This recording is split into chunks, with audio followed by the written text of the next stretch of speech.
آپ کچھ دوستوں کے ساتھ اچھے لمحات بھی گزارے ہوں گے، کچھ آپ کی زندگی میں اچھی یادداشتیں بھی ہوں گی۔ اگر آپ ان پہ ڈویل کریں گے اور ان سوچوں پہ قطعاً نہیں جائیں گے جو منفی ہیں، ان نیچر نیگیٹو ہیں، ناکامیاں اور معاشرے کے برے رویوں پہ منحصر ہے، تو ان پہ اگر نہیں سوچیں گے تو آپ کو ڈپریشن نہیں آئے گی۔ تو ہم NLP یعنی نیورو لنگوسٹک پروگرامنگ کے ذریعے اور ہپناٹزم سے بھی اس کا علاج کرتے ہیں، اور آپ کراچی میں ہیں چونکہ آپ ادھر بھی کسی سائیکولوجسٹ یا سائیکوٹسٹ کو دکھا سکتے ہیں، یا ادھر کسی NLP یا ہپناٹسٹ کو رابطہ کر لیجیے گا، انشاءاللہ یہ مرض دور ہو جائے گا۔ بہرحال اگر آپ اپنی کوششوں سے قابو پانا چاہیں تو آپ کو اپنی قوت ارادی مضبوط صرف کرنی ہوگی، اور آپ کو صرف پازیٹیو سوچوں پہ ڈویل کرنا ہوگا، منفی سوچوں کو نگیٹ کرنا۔ اطہر حسین ایج 31 کہتے ہیں کہ میرا مسئلہ یہ ہے کہ مجھے ساری باڈی میں دردیں رہتی ہیں اور تھکاوٹ بھی بہت رہتی ہے، جسم میں اکڑاؤ بھی رہتا ہے، اور ٹانگیں اور بازو بھی درد کرتے رہتے ہیں۔ چلنے یا بھاگنے سے ایسا لگتا ہے جیسے گر جاؤں گا۔ اطہر حسین صاحب، آپ کی باڈی میں ویکنس آ چکی ہے، آپ کا دفاعی نظام یعنی امیونٹی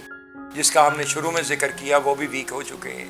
اور آپ کے کچھ ورٹیبراز میں بھی ڈسپلیسمنٹ آ چکی ہے۔ جب آپ کو چکر جیسے آپ کو آتے ہیں، جب آپ بھاگتے ہیں دوڑتے ہیں، تو وہ بھی اس چیز کی نشاندہی کر رہا ہے کہ آپ کے ورٹیبراز میں کچھ جگہ پہ ڈسپلیسمنٹ آ چکی ہے،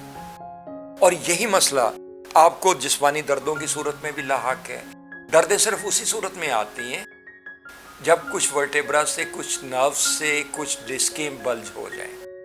اور جب پوری طرح مسلز میں تھیکل سیک کے دبنے سے پوری طرح ریفلیکسز کام نہ کریں تو اس سے تھکاوٹ بھی آئے گی اور جسمانی دردیں بھی آئیں گی۔ It is also a clear indication, جو آپ کو تھکاوٹ ہر وقت رہتی ہے، جسم دکھتا رہتا ہے،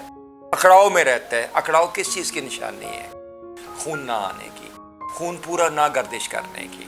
جہاں بھی خون پورا گردش نہیں کرے گا وہاں اکڑاؤ ضرور آئے گا، جسم اکڑنا شروع ہو جائے گا۔ مجھے بتائیے، اگر 24 گھنٹے کسی کے جسم میں پورا خون نہ جائے تو کیا وہ لاش بن کے اکڑ جاتا ہے؟ اکڑ جاتا ہے نا۔ تو اگر پارشلی خون آئے گا اور پارشلی نہیں آئے گا تو اس حد تک اکڑاؤ آئے گا۔ امیونٹی ویک ہوگی تو تھکاوٹ تو اس وجہ سے بھی ہوگی، لیکن دردیں، چونکہ آپ نے دردوں کا ذکر بھی کیا ہے اور یہ ذکر بھی کیا ہے کہ میں ایسے جیسے گرنے لگتا ہوں، چلتا ہوں یا بھاگتا ہوں، تو آپ اگر آپ نے MRI کرایا ہو تو وہ مجھے بھجوا دیجئے، میں اس کی مدد سے آپ کو مزید ایڈوائز کر دوں گا، ورنہ تشریف لے آئیے، انشاءاللہ یہ قابل علاج مرض ہے اور حل ہو جائے گا۔ آپ کی جیسے ہی ریفلیکسز بہتر ہونے لگیں گی، جیسے ہی ڈسک بلجز بہتر ہونے لگیں گی، جیسے ہی آپ کی کمر کی ہڈی اور جو اسپائنل کارڈ کا نروس سسٹم کا مین حصہ ہے، ریڑھ کی ہڈی، وہ طاقت میں آئے گی، انشاءاللہ یہ دردیں دور ہونا شروع ہو جائیں گی۔ الائنمنٹ ان کی ہونی چاہیے۔ دردیں مسلز میں بلڈ نہ آنے کی نشانی ہے، اور اکڑاؤ بھی اسی چیز کی نشانی ہے، انشاءاللہ وہ دور ہو جائے گا۔ کوئٹہ سے آمنہ اشرف ایج 36 بتاتی ہیں کہ میں پیشنٹ ہوں سروائیکل پین کی، اور میرے ووکل کارڈز کا بھی مسئلہ ہے، آواز بھی اکثر بیٹھ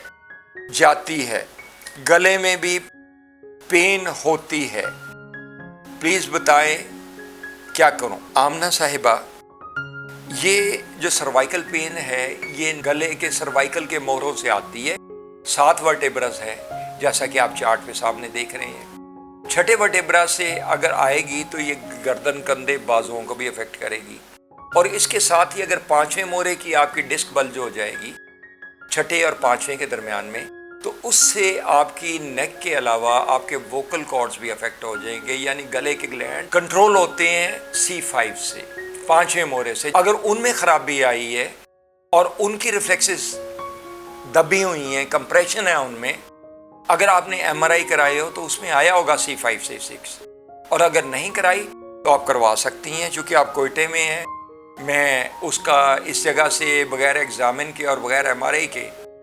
آپ کو مزید وضاحت نہیں کر پاؤں گا، لیکن میں نے آپ کو اس کا بیسک روٹ کاز بتا دیا کہ آپ کا گردن کا سروائیکل کا 5واں اور 6واں مورا خراب ہوگا، ان کی ڈسکیں بلج ہوں گی، ڈسکیں پروٹروڈ کر گئی ہوں گی، اور اگر آپ نے MRI کرائی ہو تو آپ بہتر ہوتا کہ آپ بھیج دیتی ہیں مجھے، اور اس کا علاج آسانی سے انشاءاللہ ہو جائے گا، نہ آواز بیٹھے گی، آپ کی دردیں بھی، جو آپ کے سروائیکل پین کا مسئلہ ہے وہ بھی انشاءاللہ دور ہو جائے گا۔ کسی کائروپریکٹر سے رابطہ کیجئے، کراچی یا لاہور میں آپ کو مل جائیں گے، اور کوئٹہ میں میرے خیال میں کوئی کائروپریکٹر موجود نہیں ہے، لیکن آپ نے ایم آر آئی کرائی ہو اور مزید وضاحت اگر آپ کو چاہیے ہو تو آپ وہ بھجوا دیجیے گا، مسئلہ دور ہو جائے گا۔ قابل علاج مرض ہے، انشاءاللہ پہلی دفعہ سے آپ کو آواز میں بھی، ووکل کارڈز میں بھی، اور گردن کے جو کڑاہٹ ہے، پین ہے، اس میں بھی آپ کو ریلیف ملنا شروع ہو جائے گی۔ اسلام آباد سے میاں آفتاب، ایج 46، مجھے پیٹ کے پاس درد رہتا ہے، ڈاکٹرز نے کہا ہے کہ گروئن ایریا ہے، پلیز بتائیں اس کا کیا علاج ہے۔ ہپس میں بھی تھوڑی پین رہتی ہے۔ اوکے، ہپس میں ظاہر ہے آپ کا لمبر ایریا افیکٹ کرے گا تو گروئن ایریا میں بھی پین آئے گی۔ اگر آپ کا T12 بھی اس میں افیکٹڈ ہے، جیسے کہ آپ چارٹ پہ دیکھ رہے ہیں، تو اس میں معدہ بھی متاثر ہوگا، گیسز بھی پیدا ہوگی۔ اگر آپ کو فزیکل امبیلنسز ہے، پھر بھی گیسز پیدا ہوں گی، اور آپ کا اگر نظام ہضم درست نہیں ہے تو اس صورت میں بھی پیٹ خراب رہے گا۔ جہاں تک یہ دردوں کا سوال ہے، ہپ کا ایریا، یہ ہپ کا ایریا جیسا کہ آپ چارٹ پہ دیکھ رہے ہیں، یہ L4-5 سے یہاں پہ جب کمپریشن آ جاتی ہے، جہاں پہ یہ جیسا پڑھ رہے ہیں کمپریشن، تو یہاں پہ یہ سارا ایریا سویل کر جاتا ہے، تھیکل سیک کے دبنے سے، بلڈ پورا نہ آنے سے، ریفلیکسز کے کنٹرول نہ ہو پانے سے۔ جب یہ پورا ایریا ٹیشوز بھی سویل کر جائیں گے، نروز بھی سویل کر جائیں گی، تو درد کریں گی۔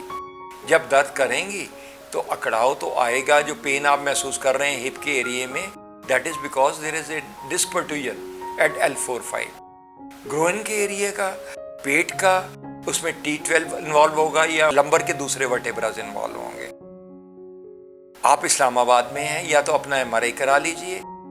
یا اگر نہیں تو کسی وقت ویکینڈ پہ اگر آپ جاب نہیں کر رہے، یا کسی دن، سارے دن، کسی any day, any working day, you can come to Lahore, انشاءاللہ یہ مرض دور ہو جائے گا، پہلے دن سے ریلیف ملنا شروع ہو جائے گی۔ یہ کو 5 سوال تھے جو میں نے آپ کے سوالات میں سے سلیکٹ کیے آپ کو وضاحت کے لیے، لیکن میں آپ سے آخر میں پھر یہی گزارش کروں گا کہ بہتر ہوگا کہ اگر آپ نے ایم آر آئی کرائی ہو یا آپ کا کوئی مسئلہ ہو تو اس کی تفصیل مکمل بھیجیں۔ آپ تفصیل اگر مکمل بھیجیں گے تو میں وضاحت بہتر کر پاؤں گا، آپ کو بہتر تجویز کر پاؤں گا حل اس کا، اور اگر آپ ڈیٹیل نہیں بھیجیں گے تو پارشلی آپ کو جواب دے پاؤں گا، پورا جواب نہیں دے پاؤں گا۔ اور آپ کا نروس سسٹم جو ہے، جب بھی یہ دردیں آتی ہیں وہ متاثر ضرور ہوتا ہے، کیونکہ اس کے 3 ہی حصے ہیں بیسیکلی، جیسا کہ آپ چارٹ پہ دیکھ رہے ہیں۔ Brain being the head of the body, assisted by spinal cord, جیسا کہ آپ دیکھ رہے ہیں یہاں سے تمام ریفلیکسز کنٹرول ہو رہی ہیں، دماغ ان کو کنٹرول کر رہا ہے through spinal cord, and third part is spinal nerves. جب اس کا آپ کو پینز آتی ہیں